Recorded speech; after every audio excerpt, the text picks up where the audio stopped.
The first sunrise you see from your office window is beautiful, in the way an unfamiliar country is beautiful. The second one is interesting. By the fifth, you have begun to understand that sunrise is not a thing that happens to a city.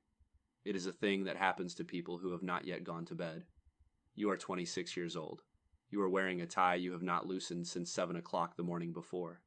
You are looking at the same Excel model on 3 monitors that you have been looking at in various states of brokenness for 63 of the last 72 hours. And you have been told, by a man in a corner office whose name is on the building, that you are doing very well. You had wanted this since you were 19. The corner office in the building with the name on it and a particular kind of money you had never seen anyone in your family hold. You read the books. You learned to say words like comparable transactions and EBITDA the way a man says the names of the saints, with respect and a slight fear. You applied to the bank alongside 800 other students from your school and were one of 9 who got the offer. You signed it the same afternoon you received it while standing in line for a sandwich on a phone screen too small for the document. The signing bonus was $40,000. You were 22 years old. You did not yet know what you had just signed. The first 90 days you went to a corporate training program in Midtown that taught you Excel keyboard shortcuts as if they were sacred verses. They told you, with no apparent irony, that the difference between a good analyst and a great analyst was whether you could pivot a table without using a mouse. You believed them. You learned the shortcuts. They moved you onto the desk on a Monday, and on a Monday at 11 o'clock at night you ate your first dinner out of a paper bag in a conference room with 2 other analysts, who had not yet realized that they would all be sharing the same room 3 nights a week for the next 2 years. The hours are difficult to describe to anyone who has not lived them. You wake at 6. You're at your desk at 7:15. You leave at 1 in the morning if it is a quiet night. 3 if it is not. Never if it is a Tuesday in earnings season. You work both days of the weekend in the office because the weekend is just 2 weekdays the building is more empty. Your friends from college stop pinging you because they have learned that you will not reply for 9 days and then reply with an apology and a photograph of an Excel cell. Your sister gets engaged. You congratulate her by text from inside a conference room. 6 months later, she is married, and you make it on the Friday night for 3 hours of the reception and fly out Sunday morning for a Monday kickoff. And yet the money is real.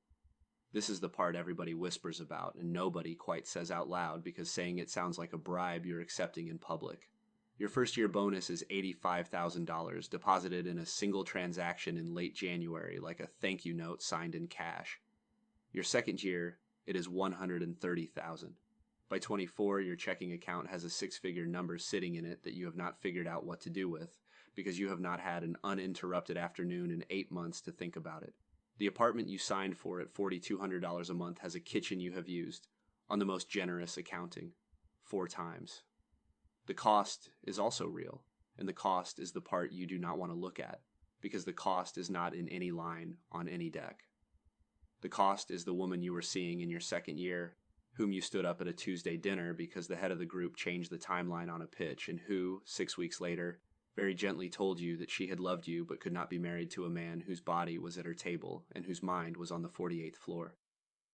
The cost is your father's 60th birthday, which you missed for a fire drill on a buyer who later dropped out of the deal anyway. The cost is the slow, accumulating thing that happens to a man's face when he has not laughed in a way that surprised him for 2.5 years. By the end of year 3, you are promoted to associate. Your base is $200,000. Your bonus is $220,000. By year 5, you are tracking to vice president, and you are 28 years old. And there is $1,200,000 in an account at an institution that has assigned you a personal banker who calls you sir without irony. You buy the watch. You buy the apartment. You buy the suit. You buy the things people buy when they have run out of imagination, because they have been working too long to remember what they once wanted that was not a thing that could be bought. The moment it turns does not come in the office. It comes on a Sunday afternoon in March, on a plane back from a deal in London, when you open a photograph your sister has sent you of her son sitting on her kitchen floor playing with a wooden spoon. You stare at the photograph and you realize, with the kind of quiet horror that arrives at 30,000 feet, that you cannot remember the name of the child. You scroll up the message thread until you find it. You scroll back down to the photograph. The child has met you 3 times. You have met the wooden spoon a roughly equal number of times. You do not quit. The thing you learn to do at this job is build a plan, and so you build one. You set a number, $2 million after taxes, free and clear, in an account in your name. You stop saying yes to every deal. You start using your vacation days, all of them, for the first time in 7 years. You tell your headhunter in a way you have never said out loud before that you are not interested in moving up. You are interested in being able to leave.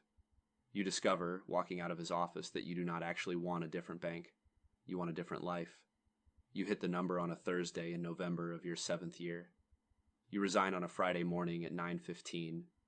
You hand in your laptop and your badge and the corporate card and the encrypted phone, and you walk out of the building at 11 in the morning into a kind of daylight that has been waiting for you for 7 years.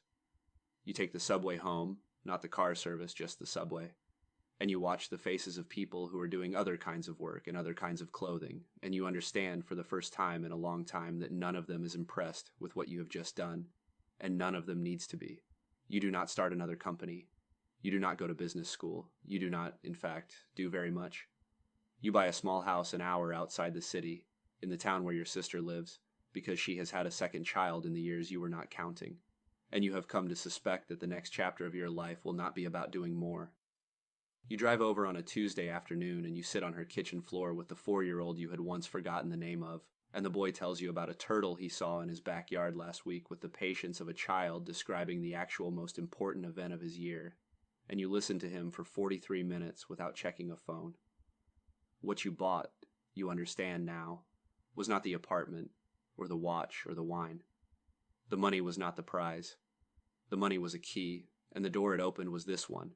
A Tuesday afternoon in a kitchen an hour outside the city with a 4-year-old telling you about a turtle, while people you used to work with are sitting in conference rooms on the 48th floor pretending that what they are looking at on the screen is more important than this. You are not better than them. You simply remember now what they used to know before they forgot. The boy finishes his story about the turtle. He looks at you with the seriousness of a person delivering important news.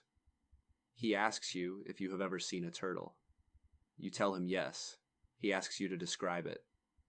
You sit on the kitchen floor for another 28 minutes and you tell a 4-year-old the entire history of the only turtle you have ever seen up close, and you do not check the time once. You did not become an investment banker to become an investment banker.